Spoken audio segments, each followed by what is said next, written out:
Police say the best way to protect yourself is to close your garage door at night. Make sure you lock your car doors, and as an extra precaution, take your opener inside with you.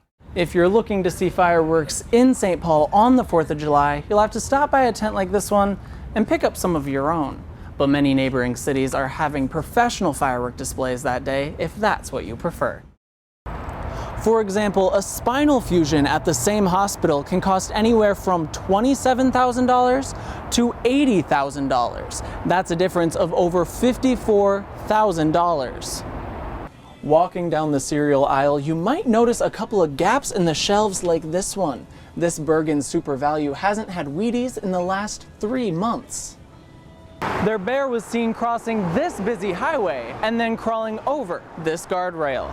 And then he was seen swimming in this bay and in an area that's very popular for both boating and fishing.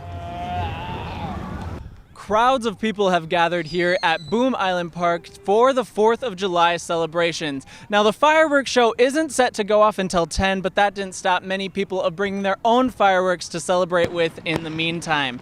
Now, many people were kind of concerned about the weather that was happening this afternoon. The fireworks show could have gotten canceled if there was heavy rain, lightning, or sustained winds of 20 miles an hour or more. But unlike our neighbors to the south, Minneapolis has been dry most of the day, and many people are here to celebrate not only that, but the 4th of July. Now, the main thing on people's minds is traffic getting in and out of the park. Heavy traffic is expected around Nicollet Island, where they will be hosting Minneapolis's Red, White, and Boom fireworks show. The show is set to start at 10 o'clock tonight and will get done around 10:30. Reporting live from Boom Island Park in Minneapolis, I'm Spencer Schott. No justice, no peace. Protesters are calling for justice in front of the Minneapolis 4th Precinct after police shot and killed 31-year-old Thurman Blevins Jr. Saturday evening. Between passionate chants, Blevins' relatives turned to the crowd asking for answers. I found out today that my cousin was shot, and it's really heartbreaking because I don't really know what's going on. Currently, there are many different stories about what happened that night. Some say he was unarmed. And on my mama, I stood there because I knew this was going to happen, and I didn't see no gun. Some say he was armed. I heard the police repeatedly say, drop the gun. Probably 3 or 4 times, drop the gun. And others still don't know. I mean, you can see on our security cameras him go running by and then the cop go running by. Don't know if he was armed or not. As of now, we don't know what happened that night to make officers open fire. But thanks to these, Bob Kroll, the president of the Minneapolis Police Union, says he is confident that the footage will show the officers made the right choice. It's our belief that body camera will reveal what happened, that the officers were subjected to a threat. There were numerous commands to drop the firearm. The suspect did not comply with these commands. It's time to go. In North Minneapolis, Spencer Schott, WCCO 4 News. One of the hardest things as principal is to deal with the loss of a student. Family, friends, and classmates fill the stands as the Minnetonka High School lacrosse team takes the field for the first time since their teammate, Archer Amorosi, was killed by deputies Friday morning. With white balloons in hand, the game started with a moment of silence.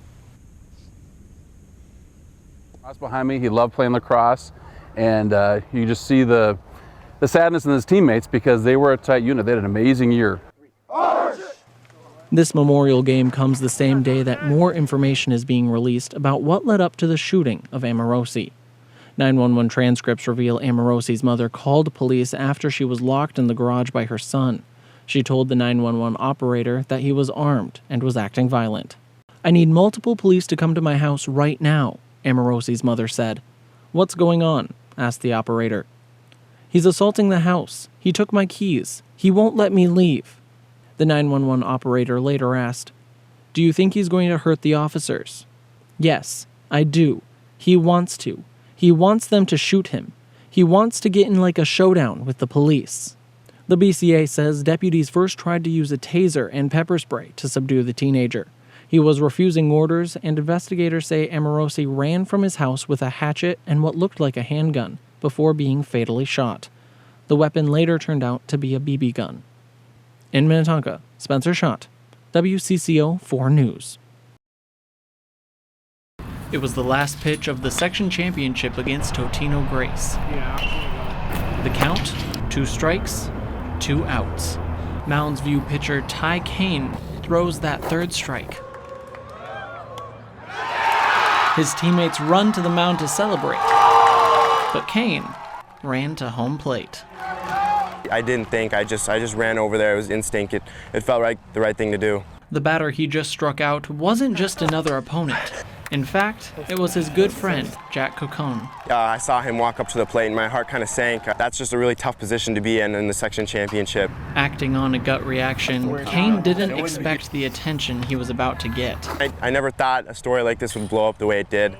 The video of the hug went viral, getting attention nationwide, as well as some attention at practice. It's all good making fun. When all Kane wanted to do was comfort his friend. I told him I loved him and he's my brother, and our friendship will always last longer than this silly game. Words of encouragement that stuck with Cocone. He said, this isn't on you. Like, you played great the entire game. Like, don't keep your head up. Like, you're such a great player. A moment these friends will share for the rest of their lives. I was thinking about, like, in 20 years, I'm not going to remember the score of that game, but I'm going to remember him coming up to me after that and just kind of just being there for me, you know, when I need someone. In Mounds View, Spencer Schott, WCCO 4 News.